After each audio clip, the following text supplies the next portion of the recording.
Hey, Shane. Todd, what's going on, man? Well, buddy, There we long go. time, man. It's been a while, hey? It's been a very long time, dude. How you Yeah. been?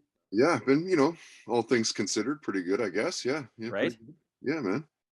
Yeah, absolutely, man. Thanks so much for having me on, dude. I really appreciate it. Well, yeah, no, thanks for coming on and joining us. Of course, you've done the radio side of things for me, but this is the first for the podcast. I mean, like year eight, man, of this podcast. I know, right? Like, how did that happen? Hey, that you know what? I say that all the time. That's just the way time goes. Well, You yeah, I think mean, you especially for you guys, like One Bad Son formed in like what 2004. yeah, So you're coming up on like the OBS camp is must be stoked about 20 freaking years, man. Like, I know. It's surreal. is that a blink of an eye, or is that like, holy fuck, we've been 20 years slagging it out? It's funny, dude. Like some of the stuff feels like blink of an eye. You know what I mean? Like you think back and it feels something feels like yesterday, but there are certain things that feel like holy shit, that was a long time ago. Yeah, right. Yeah, right. Yeah, And, absolutely. and talk about playing shows again, man. You guys just played a show just a few days back, right? Yeah, so With Friday, Wolf and the Whale. No, what was it? Whale and the Wolf. Whale and the Yeah, Wolf. yeah, yeah. So it was our first one back in 2.5 years. So man, it Wow. felt good. It felt real good. Like, I've done how a good is couple. that, right? Because I mean, that ultimately, that's what you're not making music just to make an album. You're making music to play for people, play for your Yeah, fans, right? Yeah. no, that's the whole thing, man. I actually I was talking to somebody about that on the weekend. I said, without this, there's no point to the rest of it. This is the payoff to the whole thing, is Yeah. getting on stage and playing rock for people. And Yeah. I did a couple of my own acoustic shows, kind of like at the end of last year, Okay. a couple this year. So I dipped my toe in it, but nothing's the same as like the full rock band, full No, thing. no. So it was So super so cool. dipping the toe in, is that a matter like as a singer? Like, is that just to kind of keep your chops up or Yeah, totally, dude. I mean, I released a song, like a solo tune. It's the theme song for this movie that's coming out. It's like an indie movie. It's a okay. little bit in development, but I had recorded this song, so I put it out last October. It's a song called Shiver. So I did a couple of tunes or a couple of shows for that.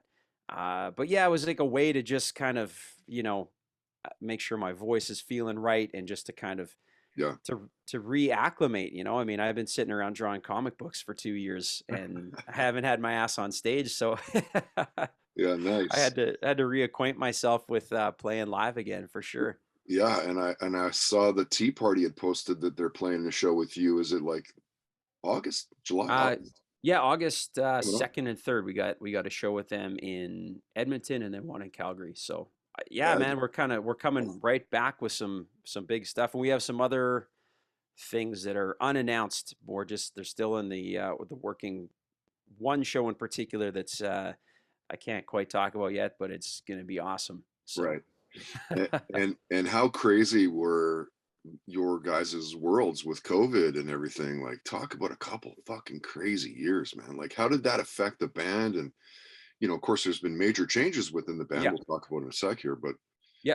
Honestly, man, it was you know, personally, I mean, everything gets trumped by the fact that a lot of people died and suffered through the pandemic. People I know personally right, uh, passed away, and so you always when anything you're dealing with personally is like against that. But do you know what I mean? That's the big part of it. But for me personally, and for the band, it was a weird kind of like, obviously, yeah, we'll get into it. Hicks left the band and Kurt and I had to reset and rewire. But I think, man, we've been touring for to that point 17 straight years, and they weren't small touring years either. Like we tour most of the year and it's go, go, go. So I think it was kind of a necessary reset. It was kind of nice for Kurt and I to say, hey, we can't do anything. So let's just not do anything. Like, let's actually take the time for mm. ourselves. I'd never spent that much time with my wife. Her and I Like met. ever. No, like her and I met, and I was like, I'm going on the road in like 2 days. And so that part was great, like on a personal level to like have a home life and just sort of reset and reassess. And of course, I launched a whole new career in that time as well. So we were very productive. And then honestly, now that things are picking up again, you just feel so fortunate. It was good to put it down for a little bit, and then, not that we weren't appreciating it before, but when you're in the middle of that craziness, you can almost be so consumed that you lose sight of how amazing it is to be playing in a rock band and singing and recording songs, right? So, Yeah. um, as difficult as it was, for sure, there were some positives that came out of it, and we feel better than ever, and writing new tunes, it just feels fresh again. And so I think it was a bit of a necessary reset for us, even though it was a forced reset. Right, right. And mentioning the changes. There's changes in the band, man. So talk about Ryan, and is it Tara or Tara? So Tara, yeah. So Ryan Cooley, he played 3 shows with us at the end of, actually, sorry, the beginning of 2020. So he played 3 shows with us, Okay. um, and then things shut down. So he's sort of been there for a while, only even though he's only done a few for us. So he's solid bass player, musician in general. He's honestly a great guitar player as well, and a really good human being, which is always nice to have Which in the is band. key. Yeah, yeah. Yeah. And as far as Tara, there's been some changes. So Hicks leaving the band was tough. I mean, Hicks, Kurt, and I are the founding members. Like we started the band. We've been through all the stuff together.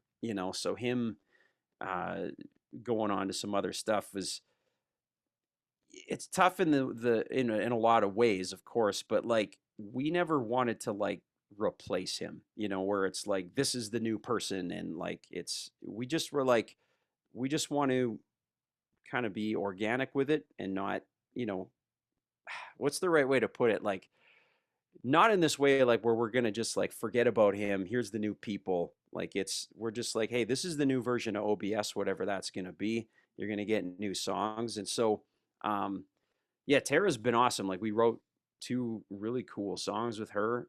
She was planning to play these first shows with us, but she got offered a very cool gig and an opportunity you don't say no to, which I can't talk about. But Uh, she had a very last minute thing come up that we were like, you have to go do that. Like, obviously, you don't need our permission, but like, yeah, go get it. yeah. Um, so we're moving into this thing, which we kind of were already doing with her, which was like having some different guitar players lined up, people that can play gigs and just professionals. Um, and so it's kind of cool to have a little bit of a revolving door of like pros that can step in and play gigs. So Mm, our first show was with Reed Shimazawa, who's from Calgary, plays in a bunch of different bands. He's awesome. We have a couple other guitar players lined up to. Basically, when we take a show, we run down the list of who can do it, and we go rock it, which is kind of cool to keep this fresh blood in the band all the time, and it really keeps things fresh.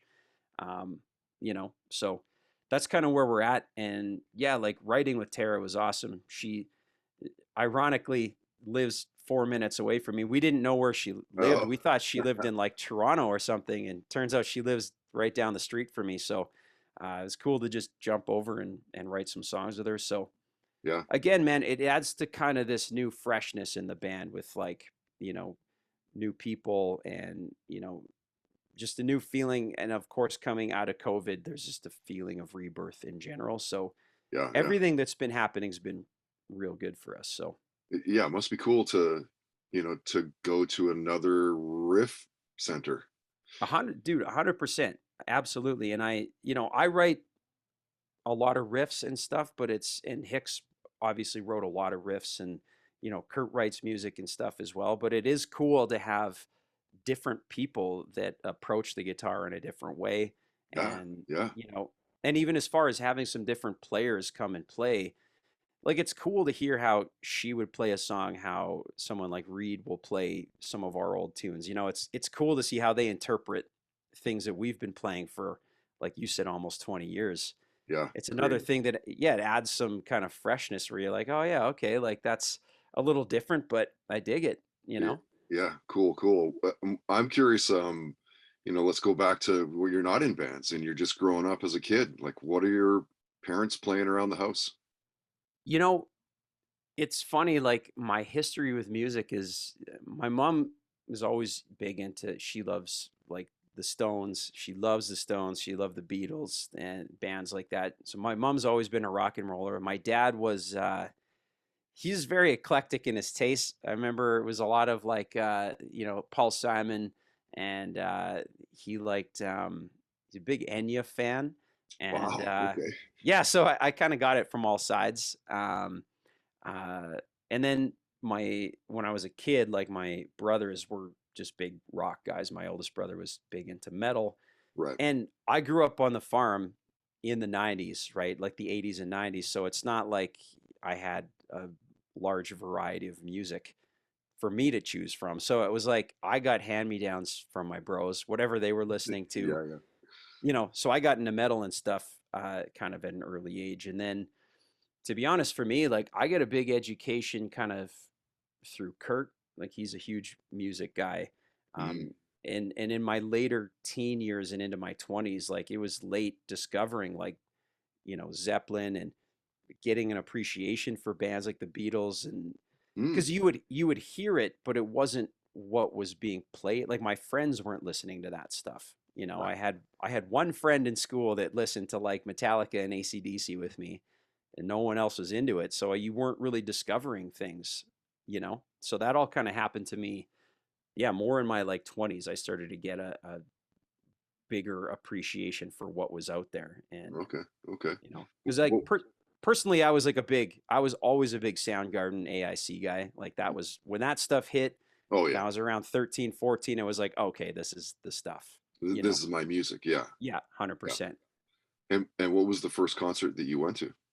First concert I went to was AC/DC Ball Breaker tour in Wow. Saskatoon. Yeah, I was probably, oh man, maybe 13 or 14, and just like forget it. It blew my mind. Like that's a great first show to go to. There's the bar. Yeah. And I remember I've told this story lots before, and I feel bad because it sounds like I'm shitting on them, but I'm not. But my girlfriend at the time had tickets to Bush, Mm. or Bush X, as they were called in the day in Canada. Right. Right. But I'm a rock kid, and I just saw this crazy AC/DC show. And again, coming from the farm where you're sort of like, we didn't see a lot of shows. There wasn't shows to go to, right? So it was my first show. So as like a 13-year-old, I'm like, that's what shows are. They're crazy. There's Mhm. shit, like at the ball breaker tour, there was like the ball breaking through the stage and like the crazy, and I mean, like the whole deal's nuts. Yeah, and of course they're just like meticulous. They're like just Oh, freaking ninjas with their instruments. 100%. And like Yeah. Brian Johnson's screaming his ass off. I'm like, okay, so this is what shows are. This is what they all look like. Right. And then we went and saw Bush, and it's like totally not that. And of course, years later you realize, yeah, of course, like every band's got a different vibe. But I just remember being a kid and being like, oh, this is garbage. Like, well, they're not moving around, no one's running, no one's swinging off shit. Like, what is going on? Yeah, yeah, yeah. Bush, why are you so mellow? Yeah, why are you so mellow? Like, come on. That's awesome. Shane, you mentioned, for the COVID years, you dove into the comic book world a little bit, man. Like you posted something the other day, and I was like, what? You're an amazing artist, dude. It's Thanks, crazy, man. right? Well, I Um, appreciate it. so let's get into that world a little bit. Like, who are some of the artists that you like really love and respect? Well, it's cool, man, because my art life and music life kind of go hand in hand with how things develop. Because once again, as a kid on the farm, like my mom would bring home comic books from like the local drugstore, like whatever. Yeah, We go in there with her, and she'd buy, spinny rack and all that. yeah, all Yeah. spinner rack stuff. So it's like you'd have like random Superman, Batman issues, some Star Wars stuff, very like, and so I didn't really know much about or get into the comic book game until I discovered my first comic shop. When the Death of Superman came out in like 91, my parents, we went to the city and we found a comics store, and they took me there, and I was like, okay, it's a whole different deal. So Yeah, yeah. I got super into like the Image stuff, like Todd McFarlane, and um, you know Rob guys like that. Liefeld, Yeah, yeah, Liefeld, and Liefeld, yeah. yeah. And then Jim Uh, Lee. yeah, Jim Lee. So I dove into comics in this like 90s, like hyper detailed, like crazy, like everything's over the top. Uh, Yeah, yeah, yeah. that was my stuff back then. It was like, and honestly, I still love, especially McFarlane. I mean, just as a human being, that guy he's living on a different level. It So really is crazy. Like when he was introduced into the Spider-Man world, I yeah, think it was like what was it, issue like 298 or something like that, I think so. Yeah. something around there. Yeah. Like it just took that character from like, oh, that's a really cool character to like, holy shit, is this a really freaking cool character? Like, Oh, dude. what Yeah. what is it Are about you, art? Like, why is it not just the story, but it's also the art that makes it so tangible? You know what I mean? well, dude, first of all, are you a comic book guy? Are you like, are you Love an it. art guy? Oh, Love it. dude, I Yeah, love man. I love it. it. Well, it's kind of nuts because it's like that era was pretty crazy. And when you were living through it as a kid, you didn't get the gravity of what was going on. Like when Nirvana came out and like those bands really just obliterated hair metal and all this stuff, Hmm, hmm. living through it, you don't quite get the significance because I was just into whatever was coming out. Like I was listening to Metallica, Soundgarden, Nirvana, Van Halen. Do you know what I mean? Like it all was the same for me. And then only years later, you realize, like, as you got older, like that, man, it was a seismic shift in music. Oh, And it's some of the best music to ever come out. ever, and of course it's all back now. Everybody's back into the 90s, and Right. comics were the same, or it was this like when McFarlane and Jim Lee and all those guys hit with Marvel and they just amped up the art to this crazy place no one had ever seen before. Yeah, everybody just lost their minds. Like they'd Mm. never seen art like that. It was very, so it's kind of cool because like what was happening in comic books and music at the time was very similar at a very similar time. Like there was a very distinctive shift before like 1990-ish and Mhm, mhm. after, and of course in comics it was tough because it caused the speculator boom and they were doing all these like variant covers and stuff, and actually like comic books was nearly destroyed because of the popularity of that stuff. I mean, Jim Lee's X-Men 1 is still the highest selling book ever, like 6 million copies. Fast forward to like 6 years later, they can't sell 100,000 copies, like, Mm. and it's so it was like it was so big that it's like it's kind of like a wave. The wave hit, but eventually that wave's gonna crash. Yeah, yeah, So yeah. um honestly, when I look back on my time, like when I came into this world, like I've lived through, like for my vocations, like music and comic books, like two of the such huge and maybe the last sort of seismic shifts in like comics and music. Because Yeah, honestly, after so the true. after the quote unquote grunge movement, like that's the last time things really, there was like it was this and now it's something else. I Yeah. mean, it's evolved obviously, but like ever since the digital revolution, you've seen evolution. Things evolve, but you don't have like, holy shit, this thing came along and just obliterated everything that came Yeah, there's before it. nothing that's been that impacting Exactly. Yeah, since that absolutely. since that scene. Yeah. Yeah, Yeah, absolutely. interesting. What's been your favorite superhero movie? Like Logan was Oh, fucking dude, deadly. that was awesome. Yeah, The absolutely. Deadpool's are really good. Like See, the I can I see thought where the your head's at. I think we're of the same kind of era, so I can see where your head's at oh, on totally. comic Like characters. you're saying like music and comics, like ding, ding. Those are like, for me, it's like that drives my life, man, for Well, sure. and they go hand in hand. I mean, like Yeah. I have so many friends that, like, just like you, when they find out that I draw comics now, they're just like, holy shit! Like I'm becoming aware of all these like musicians and like songwriters that are just like massive like comic book nerds, just like I am. So So many it's people are, man. super Like, cool. dude, like when you posted that picture, I thought that you were fucking around saying that you'd drawn it or drew it. Yeah, Uh, and and it that was was somebody else, and it was just like a friend of yours or something. That, like when I texted you, like, or message you. Yeah. I was like, what, dude? It's amazing. Like, you're a killer artist, dude. Well, I appreciate it, man. I mean, we can get into that, like the series that I'm drawing and stuff. But to answer your question about the movies, I love those. I mean, yeah, Logan was awesome. The game changer movie for me ever was Batman 1989, like Michael Keaton. That Yeah, was like in 89, it was like Batman came out, Ninja Turtles came out, and Indiana Jones and the Last Crusade came out, and it was like my world was just a whole yeah, different thing. yeah. But for modern movies, like the Batman was really good. I thought it was Uh, good too. I really liked it, I had some friends that were bagging on it pretty hard. And it's like, are you watching the same movie that I watched? Like, The we're in so the dark, era, man, of so we're in the brooding. era. Well, but we're in the era of like absolute fanboy culture where it's like no matter what happens, somebody has to shit on it. They just have to. And I mean, it's Batman now. You've seen a million movies, a million different interpretations, and like I think there's something cool about all of them, to be honest. Like I love the Christian Bale, like the Christopher I'm saying, Nolan series was awesome. yeah, I thought Ben Affleck was great, though I didn't love those movies. Like I liked parts of them, but I'm like also like that was your interpretation of that character. And in right. our lifetime, man, we're gonna see a million Batman movies. You're gonna see a million Spider-Man movies. There's gonna be, I love. There's some of the Marvel movies I love, like the Thor movies have been like Ragnarok was one of my favorites, and then Love and Thunder looks awesome. So Totally. I love the um, humor they inject in that.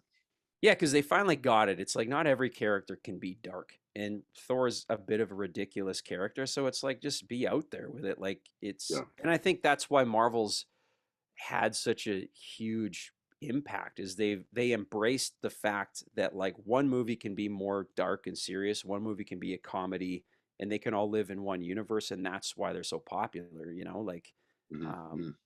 brilliant on their part. They've obviously they got Oh, staying power. yeah. Something going on up there in the marketing department of Marvel for sure. Absolutely, dude. So talk about your series and like, how hard it is to put something like that together, and kind of just, I guess, maybe like the back end logistics of things, for fans like me that maybe might not know what goes into putting something like that. Well, so the comic book thing was pretty crazy for me, man. I've been drawing my whole life. Like I design a lot of the OBS merch, and I've always kind of done that. And I wanted to be a comic artist when I was a kid. Like that was my thing. Dude, I wanted to Um, I wanted to own a comic book store, like in high hey, school. Like you that was still what I can. wanted to do. If you want to throw away some money, you can still Right. own a comic shop. Totally. You still can. Hey, it's still there for you. Yeah. But Well, that's so rad. it actually the timing of it was pretty crazy. So the company that I work for is called Mad Cave Studios. They're out of Florida, and they're an up and comer, and they've actually kind of blown up in the last few years. Not to toot my own horn, but our series was a massive hit, and Nice. so it's done really well for them. But they, unlike any other company, I don't know any company that does this. They run a contest every year. It's called the Mad Cave Talent Search. So it's for artists and writers. Mm, So you can submit work, and if you win, every year it's a little bit different, and you get to do work for them. So it's an opportunity for people that are not, are looking for a break in the industry to be discovered, basically. mm. So That's very cool. yeah, man, and it was like all credit to my wife, my beautiful wife Dana, who was on my ass about it because we were getting married in like 2 weeks. It was at the this contest ended in September. That was the deadline, and we were like 2 weeks away from our wedding. And I was like, "Holy shit!" Like this, there's at the time I was like, if I'm gonna do any comic book work, like I got to get on it. I was like 39 at the time. I'm like, I got to start digging in and at least get, enter some of these things that I can find, whatever. Mhm, Anyway, mhm. we're 2 weeks out from the wedding, and it's a pretty busy time, and you're just a lot of planning and the stuff. And I was like, holy shit, there's this contest that they run, and it was like a 5-page submission, which for somebody who wasn't in the industry, like it takes a long time to draw a comic book page, especially when you don't know what you're doing. Mhm, And mhm. and I was like, I don't know, like maybe, you know what, maybe I just like work work on my shit more and do it next year. She's like, no, like no matter what's going on, like go do it. Like take the time, do it, submit, and then, so it was probably the right timing. I didn't have the time to like obsess over it too much. I was just like, come up with something, do the best you can, throw it out there. Mm. And then we went and got married and, lived happily ever after and still are. But then I got a call like a month later that like, hey, you won. Wow. And I not, I'd been really about a year before that, I'd really put time into like getting my art going. I'm like, okay, if you want to take this seriously, like let's start working. So I was working my ass off. Mhm. But I don't know that I could tell you, Todd, that I was ready to draw comics at the time because I won the thing and they're like, okay, you're going to be drawing a 5-issue series. Um, with a writer you've never met, and they're like, are you okay drawing medieval stuff? I'm like, look, I don't really know how to draw anything, so it's all going to be tough. So Love it. yeah, so they handed me the book and I just like figure my shit out. I just labored every page. I was working 20 hours a day to try to hit deadlines and trying and failing and succeeding and all the things, so um anyway, that was the story of that first series. Was just a Right. grind. And just trying to figure out how to do it, which is really the only way you can figure out how to draw comic books is on the job. You don't get how hard it is. Like it is labor intensive to put out Oh, I bet. one comic book page.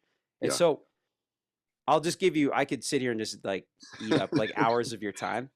But basically, how it goes, like the workload, I was doing it all digitally for the first series, just because I'm like, I need help. I need this to be as smooth as possible. I need to be able to fix mistakes quickly.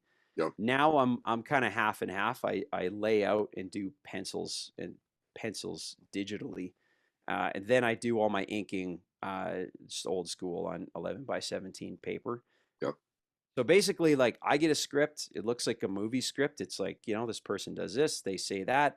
The writer on this one he actually gives me all the panel breakdowns. So it's like, it's 5 panels. Panel 1 is like the guy swings at the guy with a sword, Oh, nice. XYZ. Yep. Good Then I, direction that way.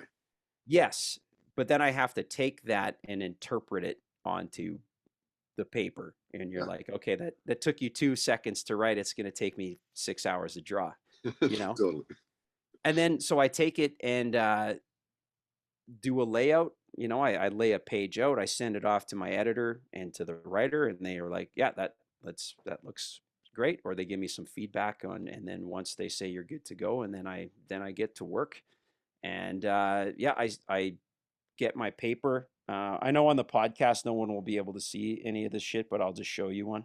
Well, they'll be able Uh, to see it on YouTube. Yes. So this is a book that I'm doing right now. This isn't Nottingham, but so my pages look like this. Oh, okay. Yeah, they're like 11 by 17 sheets. So Yeah. I do all my inks. Then I scan that into Photoshop and fix up any mistakes or anything that needs to be prettied up a little bit, and then Yeah. send it off. And Wow. that the process, I've refined it down to being able to do a full page a day. So Wow. start to finish. It's like anything, right? I mean, the more you do it, the better and quicker you're going to get at it. Yeah, Yeah. 100%. And Yeah. I've tried to trim my days down from 20 hours a day to like, 15 hours a day. Right. Half-ass manageable. And Yeah. thankfully, your wife pushed you to do that, man. I am so indebted and grateful for her. Like we're an absolute team Yeah. and have each other's back all the time. But she was just like, you got to do it. Like this Yeah. is one of your dreams. So like, No let's time go. like the present. 100%. You can't get back time, Yeah.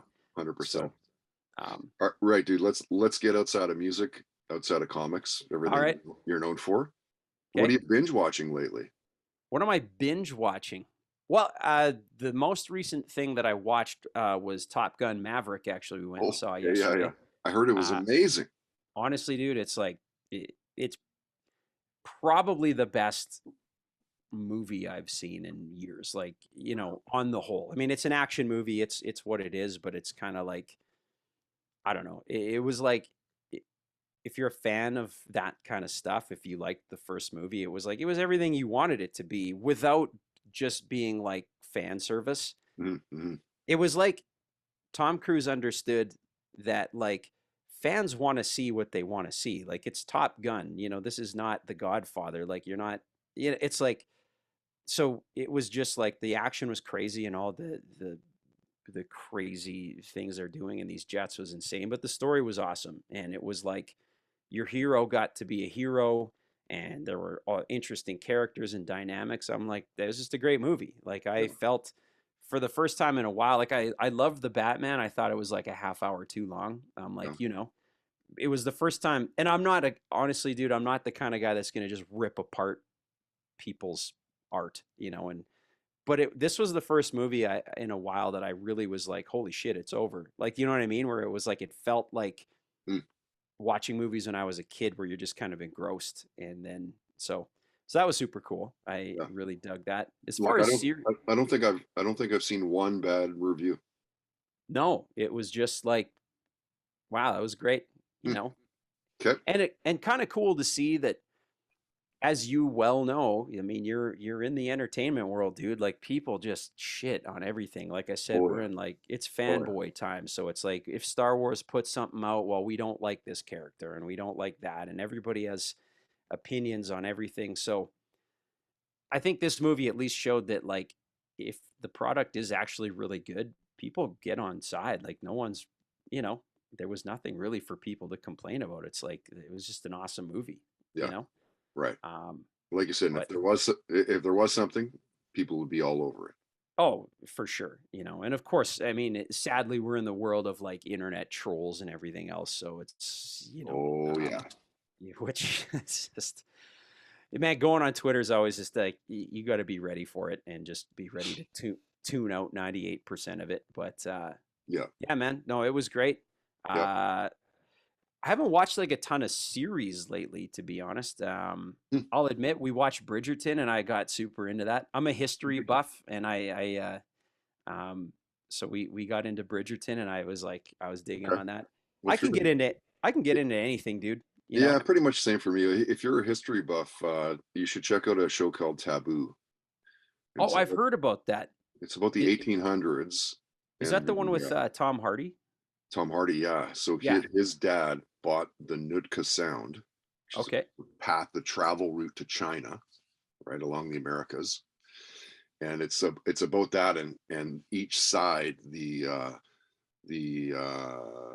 in East Indian Trade Company, I East think it was East India called, Trading Company. Yeah. trading company, yeah, and then the Americas, Britain, the British part of it all, they all want Yeah. that, right? Yeah. And it's him navigating through that. He's a bit Oh, off. cool. It's very cool. Yeah, it's very Dude, cool. I just I've wrapped it up a couple days ago. oh, no way. How many seasons? It's just one, so you only Oh, got okay. seven or eight shows, and I mean, they're about an hour each show, Okay. Oh, but so it it's was just like a limited series. I'll check it really out good. for sure, man. It's I really good. I Yeah. would love that. Like, one of my favorite series was Deadwood. I Yeah. love that. It was Yeah. awesome. So, I like Deadwood, but I thought there was too much swearing, I mean, they made a choice. They went right? at it from, Like, which you but wonder. overall, like, so Yes. good. And you wonder if I mean, Deadwood was it's an absolute, it's an illegal frontier town that's just full of hooligans, right? So I mean, would they talk like that? Maybe. I don't, like, who knows how Yeah, crazy it would maybe. have been, Yeah, maybe. Um, Certainly wasn't enough for me to be like, I'm not watching this anymore. Obviously, I swear like a sailor myself, but yeah. I just thought, like, back then, did they have motherfucker? Like, Well, were you know they what? calling people that? The showrunner, I forget his name. He's a super intelligent dude, and he said, he's like, no, they didn't use those swear words, but he's like, if we use the swear words they would have used, like consarnate and things like that, he's like, it would sound ridiculous and it Right. have no impact because we don't So we use don't that. know. So he's like, we use modern swear words, which would give you more of an authentic feel because you get that that's super offensive. Yeah. Um, Yeah. Yeah. so, and that made some sense. That's very, But other than that, dude, I like watched like The Mandalorian. I loved. I Yeah, watched a few episodes great of series. Have you gotten of into the Obi-Wan Kenobi yet? I haven't. I'm I waiting, watched. giving it a few, 3 or 4 before I'm going to start to really truly binge it. Yeah, I watched the first 3 episodes, and it's like, it's tough with Star Wars, man. Like I'm such a like the first 3 were my movies, and I wasn't a big fan of the prequels, and the sequels were like okay, like, but I also realized, like, unlike the fanboys, I'm like, not every movie's made for me.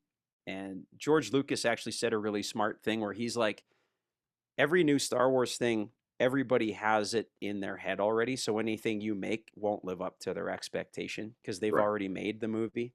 Yeah, yeah, yeah. Um, if I have one complaint about Star Wars, I'll be honest, and it's probably why I really like The Mandalorian, is like, I don't need all the explanation, I suppose. Like I liked when you watch those first 3 movies, you wonder like what are the Clone Wars? Like who are these? What happened to Darth Vader? Do you know what I mean? Like Hmm. and it's cool left to your imagination, Sure. but once it's like you're trying to fill in every blank and give every bit of backstory. I mean, that's why part of why Solo failed is because it's like I don't really need to have all this explained to me. Like, give me some new characters. Like, let's have some new mythology. I think that's why people like The Mandalorian.